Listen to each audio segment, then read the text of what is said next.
भाजपा प्रदेश अध्यक्ष भूपेंद्र चौधरी जी आज बुलंदशहर में हमारे साथ हैं। सुशासन दिवस के अवसर पर बुलंदशहर पहुंचे, आइए उनसे बात करते हैं। अध्यक्ष जी, आज आप निकाय चुनाव से ठीक पहले दोबारा बुलंदशहर पहुंचे हैं। जो कार्यकर्ता हैं, पदाधिकारी हैं, उनसे मिले हैं, उन्हें संबोधित किया है। तो किस तरह से जो पदाधिकारी को निकाय चुनाव को चलते आगे की जो रणनीति है वो बताइए। आज हमारे नेता, देश के यशस्वी प्रधानमंत्री रहे माननीय अटल बिहारी वाजपेयी जी का आज जन्मदिन है और भारतीय जनता पार्टी पूरे प्रदेश भर में आज सुशासन दिवस के रूप में जन्मदिन को मना रही है। आज माननीय प्रधानमंत्री जी का मन की बात का कार्यक्रम भी आज ही के दिन है, इस माह का अंतिम रविवार है। तो सभी कार्यकर्ताओं ने सभी बूथों पर मन की बात का कार्यक्रम भी के माध्यम से भी प्रधानमंत्री जी की जो उनका मार्गदर्शन है, उस मार्गदर्शन में हम सब लोग उपस्थित रहे हैं।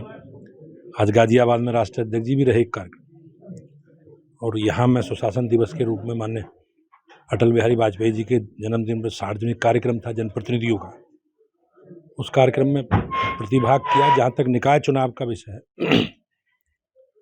निकाय चुनाव अभी मामला कोर्ट में विचाराधीन है और माननीय न्यायालय का जो भी आदेश होगा उसी हिसाब से हम लोग आगे बढ़ेंगे। पार्टी की स्थिति में हमारी तैयारी पूरी है। हमने अपने संगठन का काम, पॉलिटिकल काम और संगठन का स्ट्रक्चर हमारा बिल्कुल अपडेट है और जो भी न्यायालय का आदेश होगा उसी हिसाब से अपने आगे कदम बढ़ाएंगे। अध्यक्ष जी, ये बताइए कि बसपा सुप्रीमो मायावती ने एक ट्वीट किया है कि देश में जिस तरीके से धर्म परिवर्तन की राजनीति की जा रही है कट्टरवादी, उससे देश को लाभ कम हानि ज़्यादा होगी और इस तरह की राजनीति जो है वो अनुचित है। धर्मांतरण के विषय में कानून है, उसी के हिसाब से चीज़ें आगे बढ़ती हैं। अब मायावती जी ने किस परिप्रेक्ष्य में ये बातें कही हैं ये तो पहले वही बता सकती हैं, लेकिन भारतीय जनता पार्टी, हमारी सरकार है, किसी के साथ कोई भेदभाव नहीं करती, सबको साथ लेकर चल रही हैं। और देश के प्रधानमंत्री जी का जो संकल्प है, सबका साथ, सबका विकास और सबका विश्वास, उसी सिद्ध फार्मूले के सब हम लोग आगे बढ़े हैं। और इसी आधार पर हमने जो सबके लिए काम हमारी सरकारों ने किया, योगी जी की, मोदी जी की, हमें भारतीय जनता पार्टी के नाते 2 लोकसभा के चुनावों में हमें बड़ी सफलता मिली है, विधानसभा चुनावों में हमें बड़ी सफलता मिली है। तो जनता का संपर्क संवाद भाजपा से, योगी और मोदी से बना हुआ है। अखिलेश जी, जो अखिलेश यादव हैं वो कोरोना वेरिएंट को लेकर अब सरकार पे राजनीति का आरोप लगा रहे हैं, उस पर क्या कहना चाहेंगे? देखो, कोरोना एक वैश्विक महामारी है और उसके परिणाम देश दुनिया पिछले देख चुकी है। कोई राजनीतिक दल, कोई व्यक्ति, कोई सरकार, कोई संस्था उसे हल्के में नहीं ले सकती। और हमारी सरकार ने मोदी जी के नेतृत्व में हाई लेवल मीटिंग करके सभी राज्यों को आवश्यक दिशा निर्देश दिए हैं कोरोना से निपटने के लिए।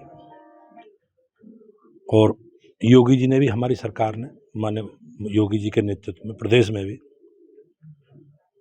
जो अस्पताल हैं, हमने बेड हैं, ऑक्सीजन बेड हैं, वेंटिलेटर की क्या स्थिति है, ऑक्सीजन की सप्लाई कैसी है, स्वच्छता है, साफ सफाई है, और जो भी कोरोना गाइडलाइन है, स्वास्थ्य विभाग के दिशा निर्देश हैं, उसका पालन करने का अपील सरकार की ओर से भी और हम सब लोग कर रहे हैं।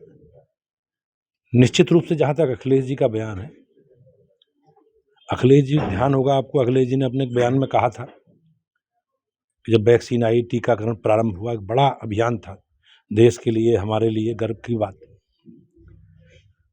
उन्होंने कहा बीजेपी की वैक्सीन लगवाना नहीं है।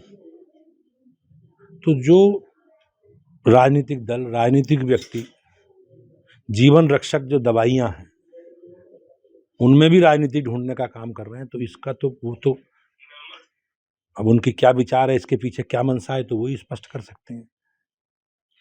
अध्यक्ष जी, एक लास्ट सवाल और, राहुल गांधी जी की जो भारत जोड़ो यात्रा, उसको लेकर क्या कहना चाहेंगे? क्या लगता है कि 2024 में जोड़ पाएंगे लोगों को अपने साथ? देखो, भारत जोड़ो यात्रा की जो मंशा है उससे कोई सहमत नहीं है। राहुल गांधी जी ये बताएं कि 1947 के बाद भारत का विभाजन कहाँ हुआ है। सबको पता है, जितने लोग यहाँ बैठे हैं, पूरे देश को, कि उनके दादाजी के समय ही देश विभाजित हुआ था और देश पाकिस्तान और हिंदुस्तान में बटा। बाद में पाकिस्तान का एक हिस्सा बांग्लादेश बना। तो वो किस अखंड भारत की बात कर रहे हैं? अब उस अखंड भारत की बात कर रहे हैं तो वो ढाका से यात्रा क्यों शुरू नहीं करते? वही तो हिस्सा भारत से कटा है। पाकिस्तान के रावलपिंडी, लाहौर, इस्लामाबाद, कराची से यात्रा शुरू करनी चाहिए। और जो उनके बुजुर्गों के या जो उनके पूर्वज थे, उनके पूर्वजों के समय देश विभाजित हुआ, बंटवारा हुआ, बड़ा जान माल के नुकसान हुआ और बड़ी संख्या में लोग इधर से उधर गए, इधर से उधर आए।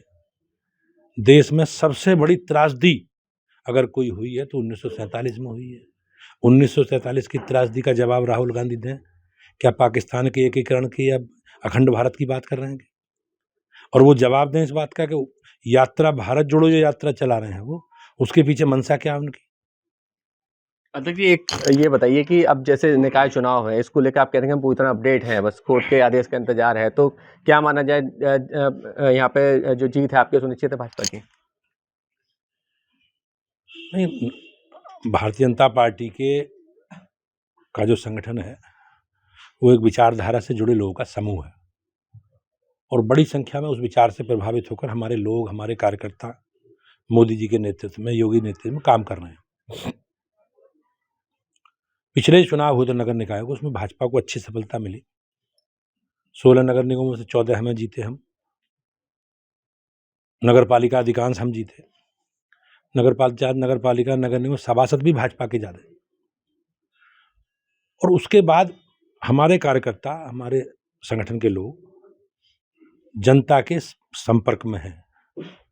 हम अपने कामों के माध्यम से, सरकार के अपने वैचारिक कार्यक्रमों के माध्यम से, अपने संगठन के विषयों को लेकर, सारे विषयों को लेकर जनता से संबद्ध संपर्क संवाद हमारा बना हुआ है।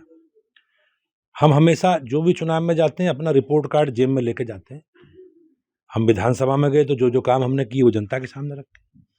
हम लोकसभा में गए 19 में तो भी हमने जनता के सामने जो जो विषय काम रखे। नगर निकायों में सरकार के माध्यम से जो जो काम हमने किए हैं, चाहे स्वच्छता से जुड़े विषय हों, साफ सफाई से जुड़े विषय हों, स्वच्छ पेयजल से जुड़े विषय हों, स्मार्ट सिटी प्रोजेक्ट के तहत जो जो काम हुए उनसे जुड़े विषय हों, सब काम जनता के बीच में हम रखेंगे।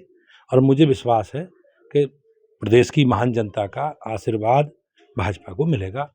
हम बड़ी संख्या में नगर पालिका, नगर पंचायत और नगर निगम जीतेंगे। अध्यक्ष जी, पार्टी के सामने एक बहुत बड़ा असमंजस की स्थिति है कि जिस तरह के सभी पदाधिकारी हैं या पूर्व कार्यकर्ता हैं सभी टिकट मांग रहे हैं, तो उसको कैसे आप एडजस्ट करेंगे? लोकतंत्र में हैं हम और सबकी नेतृत्व करने की इच्छा है कार्यकर्ताओं की, लेकिन हमारे कार्यकर्ता पदों के लिए नहीं बने हैं। पद का एक दायित्व बोध है, सबके पास दायित्व है। किसी के पास एक गांव का काम है, किसी के पास 10 गांव का काम है, किसी के पास 50 गांव का काम है, किसी के पास एक नगर का काम है, किसी के पास 10 नगरों का काम है।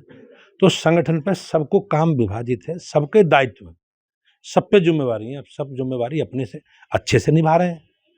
हाँ, कुछ लोगों की मन में इस रूप में सेवा करने की होगी तो संगठन स्थानीय स्तर पर सर्वानुमति बनाकर चीज़ें तय कर लेंगे। जो लड़े हैं उन्हें जिताने का काम करेंगे और जो नहीं लड़ पाए हैं उनका सम्मान करके आदर पूर्वक उन्हें मनाने का काम करेंगे। और संगठन की व्यवस्था में, और हम सरकार में हैं जी, आगे बहुत स्वरूप हमारे सामने है, सबको जोड़ के साथ रखेंगे।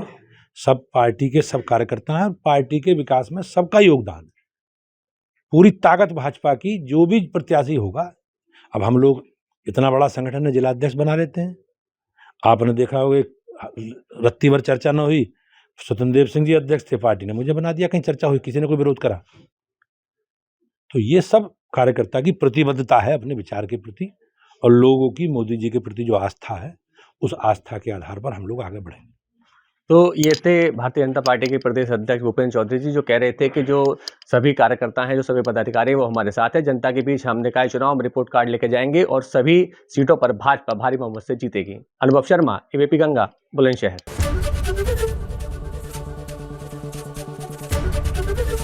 एबीपी गंगा, खबर आपकी, जुबान आपकी।